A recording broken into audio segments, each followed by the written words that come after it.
ওই সময় যদি জামাতের সাথে রাজনীতি করা যদি জায়েজ হয়ে থাকে 60 বছরের সময়, এখন জামাতের সাথে রাজনীতি করা হারাম হবে কেন?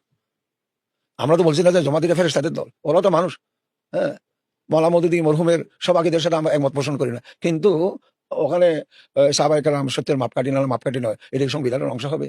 আর যারা সলফে আছে রফিয়া দেন, এটা সংবিধানের অংশ হবে? ওইসব বিষয়গুলো নিয়ে কেয়াম করি না করি, ওইসব বিষয় নিয়ে রাজনীতি করে বিষয় তো না। আলা ইন্না দিমাআকুম ওয়া আমওয়ালাকুম ওয়া আরাযাকুম হারামুন বাইনাকুম কাহুরমাতি ইয়াউমিকুম হাযা ফি শাহরিকুম হাযা আল্লাযীনা মাক্কান্নাহুম ফিল আরদি আকামুস সালাত। একামতের সালাতে খেলাফত ইসলামিয়ার প্রথম কাজ। এরপরে হুকুকুল ইবাদতের মধ্যে প্রথম কাজ কি? জানের নিরাপত্তা, মালের নিরাপত্তা, ইজ্জতের নিরাপত্তা। তো ওখানে মওদুদী কি বলছে, সাহাবায়ে কেরাম সত্যের মাপকাঠি না মাপকাঠি নয়, ওটা কি সংবিধানের অংশ হবে? এইভাবে উলঙ্গভাবে জামাতকে গালি দেওয়ার কোনো মানি আছে? অনেক বড়রা জামাতকে যেভাবে গালি দিচ্ছে, সাইদুলের সময় যখন বিএনপির সঙ্গে জমা ছিল তখন তো জামাতকে ওইভাবে গালি দেওয়া নাই। যদি মুফতি হিসাবে বলেন, তাহলে আমি মুফতি ফয়জুল্লাহ শাহবুদ্দীনের 20 বছরের খাদিম হিসেবে বলতে পারবো যে আমি বেঁচে থাকলে আপনারা আল্লাহর রাস্তায় কেউ ফতোয়াবাজি করি না। আল্লাহর রাস্তায় যদি জামাতকে গালি দিতে হয়, 1 নম্বর আমি গালি দেওয়া উচিত ছিল, আমি তো গালি দিচ্ছি না। আমি কেন ওদেরকে কাফের বলবো, কেন ওদেরকে গোমরা বলবো? ওদেরকে তো মায়া দেখাই, ওদেরকে সৎ পথে আনা জরুরি। এবং এখানে আরেকটি কথা 2 মিনিট যদি আমাকে একটু সময় দেন। হযরত মাওলানা হাসান মদনী রহমতুল্লাহ তাআলার নামকে গলত ব্যবহার করা হচ্ছে। উনি পাকিস্তান চাই নাই, উনি মওদুদীকে হ্যান বলছেন। তো আমি হযরত মদনীর অনুসারী একজন যিনি উপমহাদেশের মহান আলেম, মহান নেতা মুফতি মাহমুদ সাহেবের কথা বলবো।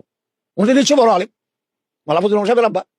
উনি জমিয়তুল উলামা ইসলাম প্রধান। যদি জমিয়তুল উলামা ইসলাম আশরাফি ওয়ালাদের, থানভী ওয়ালাদের, এরা যখন নাকি রাজনীতি করেন পাকিস্তানের জমিয়তুল উলামা নিয়ে, উনি জমিয়তুল উলামা নিয়ে রাজনীতি শুরু করেন। এবং উনি হাসতে হাসতে বলতেন যে हमने জমিয়তুল উলামা ইসলাম হাইজেক কিয়া है।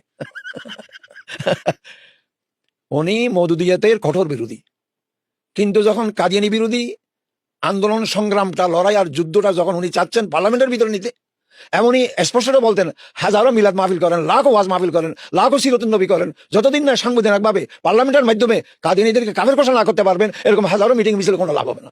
সুতরাং আমি পার্লামেন্টে আসি, আমার হাতকে শক্তিশালী করো, যে জুলফিকার আলী ভুট্টো যত বড়ই শক্তিশালী হোক তাকে আমরা কাবু করতে পারবো যদি পার্লামেন্টের ভিতরে আমরা শক্তি প্রদর্শন করি, পার্লামেন্টের বাইরে শক্তি প্রদর্শন করি। ওই শক্তি প্রদর্শন করার জন্য আজকে যারা জামাতকে কাফের বলে, মওদুদীকে কাফের বলে, নানা রকমের কটূক্তি করে, আজকে তারা কান খুলে আমার বক্তব্য শুনে না ওই মিডিয়ার মাধ্যমে, যে মাওলানা মুফতি মাহমুদ সাহেব রহমতুল্লাহ আলাইহি জামাতের এত বিরোধী, সেই মুফতি মাহমুদ সাহেব কাদিয়ানীদেরকে কাফের ঘোষণা করার, পাকিস্তান পার্লামেন্টে বিল উত্থাপন করার জন্য, এই বিল উত্থাপনের মোসাবেদা লিখতে দিয়েছে হযরত মাওলানা তকি উসমানী দামাত বরকাতুহুমকে এবং মাওলানা শমীউল্লাহকে।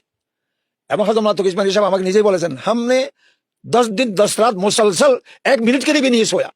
কাদিয়ানীরা যে কাফের, কয়েকশো পৃষ্ঠার যে বয়ান আমি ইংরেজিতে লিপিবদ্ধ করেছি, এই বয়ান লেখার সময় 10 দিন 10 রাত আমি 1 মিনিটও ঘুমাইনি। তাহলে পার্লামেন্টের ভিতরে ছিল বাগের বাচ্চা মুফতি মাহমুদ সাহেব, পার্লামেন্টের বাইরে ছিল হযরত মাওলানা ইউসুফ বিনুরি রহমতুল্লাহি তাআলা আলাইহি।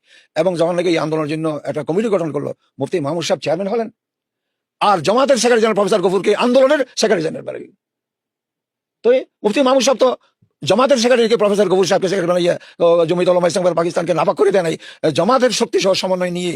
এবং যখন নাকি শক্তিশালী ভাবে কয়েকশো পৃষ্ঠার কোরআনের কাদিয়ানের যে কাফিরের দলিল যখন নাকি সংসদে পেশ হলো এবং মুফতি মাহমুদ সাহেব উপস্থাপন করলেন, তখন জুলফিকার আলী ভুট্টোর মতো এত বড় শক্তিশালী একটা, যার পিছনে পাচ্ছে সেই শক্তি সব জুলফিকার ভুট্টোর পিছনে, সেই অপশক্তিকে পরাজিত করে পাকিস্তানের পার্লামেন্টে আনুষ্ঠানিকভাবে সাংবিধানিকভাবে ঘোষিত হয়ে গেছে কাদিয়ানীরা কাফের। ওই শক্তি প্রদর্শিত হয়েছে তো মুফতি মাহমুদ চেয়ারম্যান হয়ে, এবং সেক্রেটারি জেনারেল হয়েছে জামাতের সেক্রেটারি প্রফেসর গফুর সাহেব। অতএব হযরত উলামায়ে কেরাম আল্লাহর রাস্তায় গালাগালি, লাফালাফি, ফালাফালি এগুলো বাদ দিয়ে মহব্বতের পরিবেশ সৃষ্টি করেন বাংলাদেশ এবং পাকিস্তানে। আমি 12 জন বহুত বড় বড় দেওবন্দি কওমি মনীষীদের ঘটনা উল্লেখ করেছি, যারা মাওলানা মওদুদীকে কাফের বলে নাই। প্রয়োজনে যখন জাতি ক্রান্তিকাল শুরু হয়েছে, মাওলানা মওদুদীকে নিয়ে কাজ করেছে। এরকম 12 জনের ঘটনা দিয়ে আমি একটা লেখা দিয়েছি। তার মধ্যে একজনের ঘটনা বলবো, হযরত মাওলানা এতেশামুল থানভী রহমতুল্লাহ আলাইহি। উনি অরাজনৈতিক ব্যক্তিত্ব, উনি হযরত মাওলানা আশরাফ আলী থানভীর বাগিনা, অনেক বড় আলেম। উনি মাওলানা মওদুদী, জামাত ইসলামী, মাওলানা মওদুদীর চিন্তাধারার কঠোর সমালোচক। কিন্তু 1952 সালে যখন পাকিস্তান সংবিধানের মূলনীতি মোসাবাদা তৈরি করার জন্য রাজি হলো লিয়াকত আলী খান অন্যান্যরা, তাহলে তো ওই মোসাবিদাটা তো সর্বদলীয় ইসলামপন্থীদের সর্বসম্মত মোসাবাদা হইতে হবে। আমি একটা দিলি, উনি একটা দিলি, উনি একটা দিলি, উনি একটা দিলি, সরকার বলে যে এতটার মধ্যে আমরা কোনটা নেব? আপনার সর্বসম্মত ভাবে দেন, একটাই দেন। যে হযরত মাওলানা এতেশামুল থানভী রহমতুল্লাহ আলাইহি, মাওলানা মওদুদী এবং ওনার চিন্তাধারা এত কঠোর সমালোচক ছিলেন, যখন নাকি জ্যাকব লাইনের করাচি সদরে ওনার বাসায় অল পাকিস্তান সমস্ত শীর্ষ ওলামাদের বৈঠক হয়, ওই বৈঠকে 2 দিন সারাদিন বৈঠক চলেছে। পূর্ব পাকিস্তানের সব বড়রা গেছে, পশ্চিম পাকিস্তানের সব বড়রা উপস্থিত হয়েছে মাওলানা এতেশামুল থানভী রহমতুল্লাহ আলাইহির বাসায় 1952 সালে সংবিধানের মূল 22 দফা, যে এই 22 দফাই আমরা চাই, এবং সর্বসম্মতভাবে। এখানে দেওবন্দি, ওয়াহাবি, বেরলভী, মওদুদী সবাই সর্বসম্মতভাবে। ওখানে দোনো দিনের অনুষ্ঠানে মোল্লা মদুদি, আবুল আল্লাহ মদুদিকে মৌলানা সাহেব ওনার বাসায় রেখেছেন। মুফতি শফি শাহ হুজুরের পরে দস্তখত, 3 নম্বরে মুফতি শফি সাহেবের দস্তখত, 6 নম্বরে মোল্লা আবুল আল্লাহ মদুদির দস্তখত। তো সর্বসম্মতভাবে 22 দফা পেশ করেছি, বিদায় তো এটা সংবিধানের অংশ হয়, এখনো পর্যন্ত পাকিস্তানের সংবিধানকে ইসলামী সংবিধান বলা হয়। সুতরাং কাদিয়ানীদেরকে কাফির ঘোষণা করার সময় মুফতি মাহমুদ সাহেব রহমতুল্লাহর মতো শক্ত জামাত বিরোধী, মওদুদি বিরোধী প্রফেসর গফুরকে সংগ্রাম আন্দোলন বিপ্লবের সেক্রেটারি বানিয়েছে। ওই জন্য হযরত উলামা ইকরাম সময়ের 1 ফোর, অসময়ের 10 ফোর আল্লাহর ওয়াস্তে এই সমস্ত বাদানুবাদ এবং আপসের একতলাপগুলিকে বাদ দিয়ে আল্লাহর ওয়াস্তে মৌলিক বিষয়গুলিতে, যে আল্লাহ এবং রসুল মানে, পরকাল মানে, তকদির মানে, বস মৌলিক বিষয়ের উপরে আকীদার বিচার এখানে হবে না, আকীদার বিচার হবে হাসরের মাঠে। সুতরাং মিলেজুলি সমস্ত ইসলাম মধ্যগুলি আবার ঐক্যবদ্ধ হয়ে এখন সরকার যাদের আছে, সামনে যাদের হোক, এদেরকে যাতে তারা ইসলামী রাষ্ট্র